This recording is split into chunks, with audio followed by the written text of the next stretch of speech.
The Neuro Stim is an FDA-cleared device designed, patented, and distributed exclusively by Innovative Health Solutions.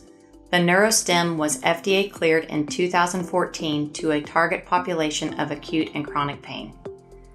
This training video is designed to show the step-by-step assembly and application of the device by a properly licensed clinician and is an essential part of the exclusive IHS certification program, allowing you to better serve your patients.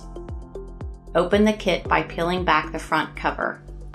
The Neuro Stim kit contains the following: instructions for use, the wire harness which transmits the signal to the attached needle arrays, disposable tweezers to help hold the arrays for needle implantation, medical marker used to mark implantation sites, a disposable pen light to be used to visualize and isolate the neurovascular bundles to assure safe array placement, the stimulator, which is the power source for the device, compound benzoin tincture, which is a disinfectant and adhesive used to help keep the implanted electrodes in place, avoiding array migration, double-backed stimulator adhesive strips used to affix the stimulator to the patient's skin, round bandages to place over the arrays, keeping them secure, alcohol wipes to clean and disinfect the skin of any oils and makeup, SurePrep protective wipe to help protect skin and aid adhesion,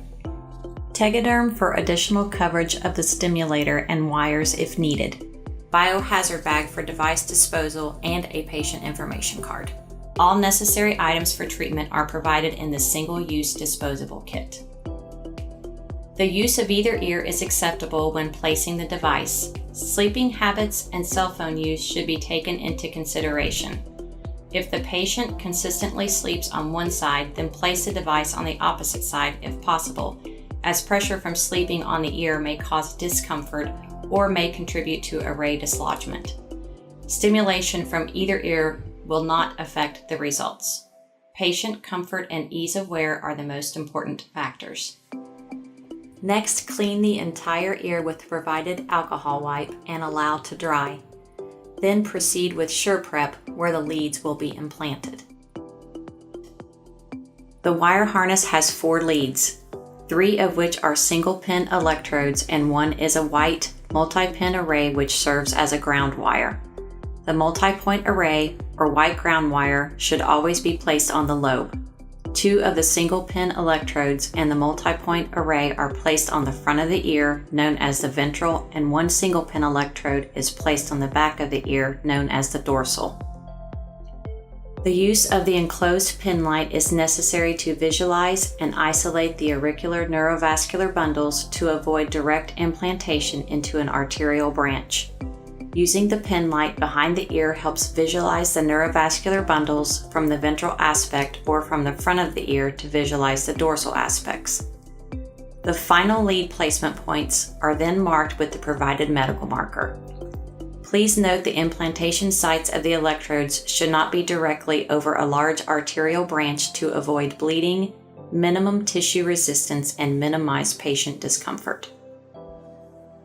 The first location will be on the lobe of the ear where the multi-pin ground array will be implanted. The second location marked will be slightly anterior and superior to the tragus.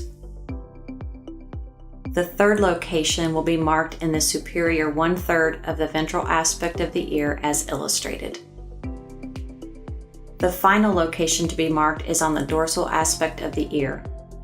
On the dorsal aspect, you will commonly see large branches of the posterior auricular artery leading into the external ear. These branches will be easily visible with the pin light. Holding the stimulator in your left hand and the wire harness in your right hand, insert the USB style connector into the stimulator with the dimple on the harness facing you as in the illustration. The stimulator and harness can only connect in one direction. Insert until the harness is firmly seated in the stimulator. The device is now activated.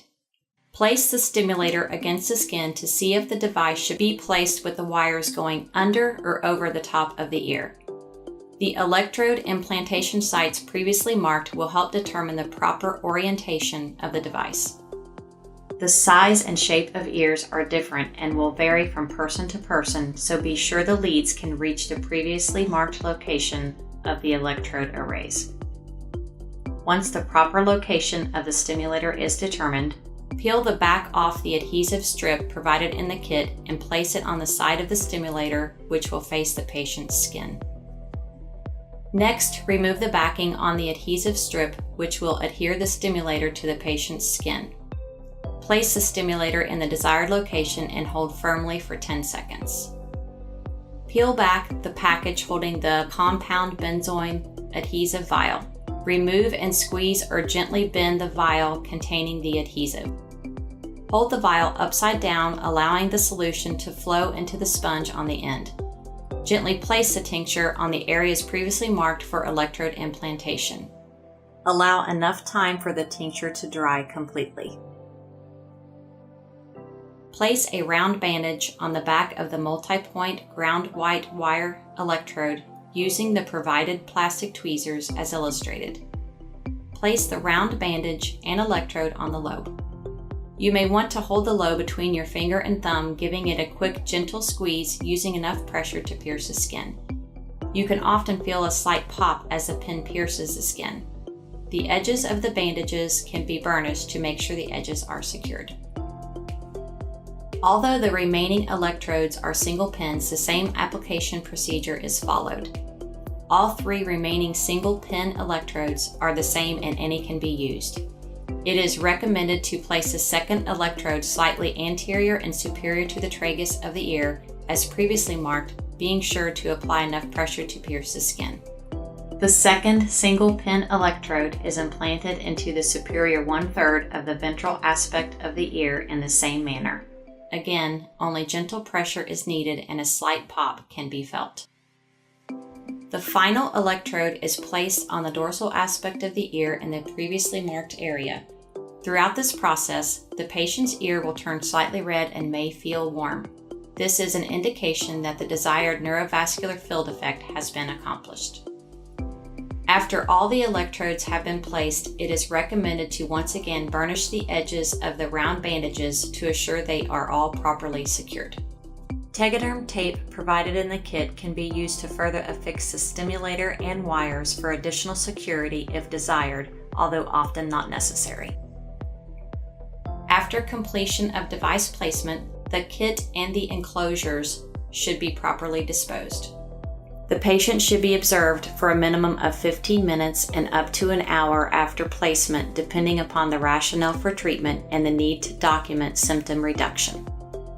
This instructional video is an essential part of the IHS Comprehensive Provider Certification Program for properly licensed clinicians enhancing better patient service.